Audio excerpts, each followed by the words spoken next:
नहीं कुंभ का जल। खतरनाक रिपोर्ट आई, विपक्षियों की टोली योगी पर चिल्लाई। योगी ने एक झटके में विरोधियों को दे दिया मुंहतोड़ जवाब।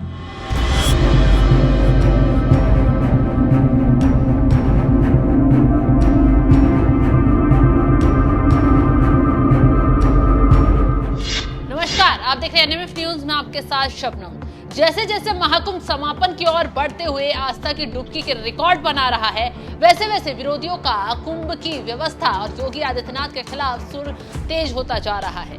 कुंभ पर विपक्षियों के शोर के बीच सेंट्रल पॉपुलेशन कंट्रोल बोर्ड यानी सीपीसीबी की रिपोर्ट ने राजनीति में तहलका ही मचा दिया है, क्योंकि यह रिपोर्ट डुबकी लगाने वाले श्रद्धालुओं के लिए बेहद ही डराने वाली है। दरअसल सीपीसीबी ने प्रयागराज कुंभ में तटों के पानी के स्तर की रिपोर्ट एनजीटी को सौंपी है, जो सबको हैरान कर देने वाली है। क्या कहती है कुंभ पर एनजीटी की रिपोर्ट? 9 से 12 जनवरी के बीच कुंभ के 73 अलग अलग जगहों के सैंपल लिए गए। सैंपलों में पानी को नहाने योग्य तक नहीं माना गया। अब जैसे ही रिपोर्ट सामने आई, विपक्ष तो योगी सरकार पर निशाना साधते हुए तुरंत मैदान में कूद आया। साथ ही साथ शंकराचार्य अभिमुक्तेश्वरानंद सरस्वती भी योगी आदित्यनाथ पर भड़क उठे। शंकराचार्य अभिमुक्तेश्वरानंद ने तंज कसते हुए कहा, जब सरकार को पता था तो पहले से व्यवस्थाएं क्यों ठीक नहीं की? जो वहां पर जल स्नान के लिए धारा आ रही है, उसमें मल जल मिला हुआ है, गंदे नालों का। स्नान के योग्य उसको वैज्ञानिक लोग नहीं मान रहे हैं, और उसी में आप करोड़ों करोड़ लोगों को नहाने के लिए विवश किए हुए हैं। वो अपनी श्रद्धा से नहा रहे हैं, वो अलग बात है, लेकिन आपका तो काम था कि नालों को थोड़े दिन के लिए या तो रोक देते या तो डाइवर्ट कर देते, ताकि कम से कम स्नान के समय शुद्ध जल उनको धारा का मिल सकता। वो नहीं कर पाए तो इसका मतलब क्या है? इसका मतलब है कि कोई प्रबंधन है। आपको पहले से पता था, 6 साल पहले से पता था कि 6 साल के बाद कुंभ आएगा, 12 साल के पहले से पता था कि 12 साल के बाद कुंभ आएगा, तो आपने इस बारे में कोई प्रयास क्यों नहीं किए? तो कुप्रबंधन की तो, और इतने सारे लोग मारे गए। जब पहले से पता था कि लोग आएंगे, इतनी ही जगह हमारे पास है, तो उसकी योजना बनाई जानी चाहिए थी कि नहीं बनाई जानी चाहिए थी? तो जब कुप्रबंधन है और उसको कोई कह दे रहा है, तो उसमें हम क्या करेंगे?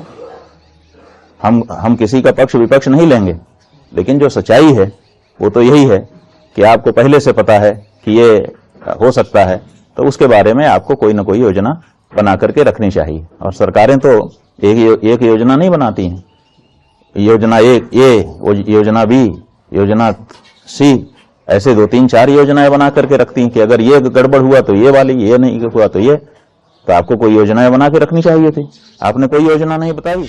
अभिमुक्तेश्वरानंद सरस्वती योगी आदित्यनाथ पर तंज कसते हुए यही नहीं रुके, उन्होंने आगे 144 साल के महायोग पर भी बड़ा खुलासा कर दिया और कहा कि ऐसा कोई योग बना ही नहीं है, सिर्फ 144 साल का महायोग बनने वाला झूठ बोलकर भीड़ जुटाने की कोशिश की जा रही है, जिसके लिए कोई व्यवस्था ही नहीं की गई। आपको कोई योजनाएं बना के रखनी चाहिए थी, आपने कोई योजना नहीं बताई और प्रचार इतना कर दिया। और झूठा प्रचार, 144 साल की तो बात ही झूठी है। तो झूठा प्रचार करके लोगों को आपने आकर्षित कर दिया, और आपके पास व्यवस्था थी नहीं। ये बताइए कि जब आपके पास भोजन नहीं है खिलाने के लिए, तो आप लोगों को आमंत्रित क्यों कर रहे हो? अब लोग आ जाएंगे, उसके बाद खाएंगे क्या? और आपके पास खिलाने के लिए ना तो भोजन है, ना तो बैठाने के लिए जगह है, और आपने ढिंढोरा पीट दिया कि आइए आइए भंडारा चल रहा है। ऐसा होता है क्या? जितने लोगों की व्यवस्था आप कर सकते हैं, उतने लोगों के लिए आप आमंत्रण करिए, और उतने लोगों को ठीक से वहां पर जो भी किया जाना है करके वापस भेजिए, सुरक्षित आशीर्वाद लीजिए। ये तो ठीक लगता है। क्यों नहीं मुख्यमंत्री जी ने कहा कि हमारे पास इतना एकड़ की जमीन है, इतना एकड़ के रास्ते हैं, इतने वाहनों के लिए जगह है, उतने लोग कृपा करके आइए, बाकी लोग मत आइए, ताकि अब व्यवस्था न फैल जाए, किसी के प्राण चले जाएं, ये मैं नहीं चाहूंगा। इस बारे में क्यों नहीं सतर्कता बताई गई? शंकराचार्य ने सीधे और साफ शब्दों में कहा, जब व्यवस्थाएं नहीं थी तो सरकार को झूठ बोलकर श्रद्धालुओं को इकट्ठा नहीं करना चाहिए था। बता दें कि स्वामी अभिमुक्तेश्वरानंद सरस्वती वही शंकराचार्य हैं जिन्होंने बीते दिनों कुंभ में जब भगदड़ मची तो उसको लेकर योगी सरकार पर जमकर हमला बोला था। गुस्सा जाहिर करते हुए योगी आदित्यनाथ से इस्तीफे की मांग भी कर डाली थी। और अब जैसे ही कुंभ पर सीपीसीबी की रिपोर्ट सामने आई, एनजीटी को जो जैसे ही रिपोर्ट सौंपी गई, वैसे ही शंकराचार्य ने फिर से योगी सरकार पर निशाना साधना शुरू कर दिया। सिर्फ शंकराचार्य ही नहीं, अखिलेश यादव ने भी कुंभ के जल पर आई रिपोर्ट पर योगी सरकार को जमकर घेरा। अब बात समझ में आई है कि मुख्यमंत्री जी कपड़े पहन कर क्यों स्नान कर रहे थे, क्योंकि उन्हें रिपोर्ट पता होगा पॉल्यूशन बोर्ड की, उन्हें एनजीटी की रिपोर्ट पता होगी कि बैक्टीरिया कितने हैं पानी में। लेकिन मुख्यमंत्री जी को पता होना चाहिए कपड़ों से बैक्टीरिया नहीं रुकता है, कपड़ों से बैक्टीरिया नहीं रुकता है, बैक्टीरिया तो जाएगा ही जाएगा।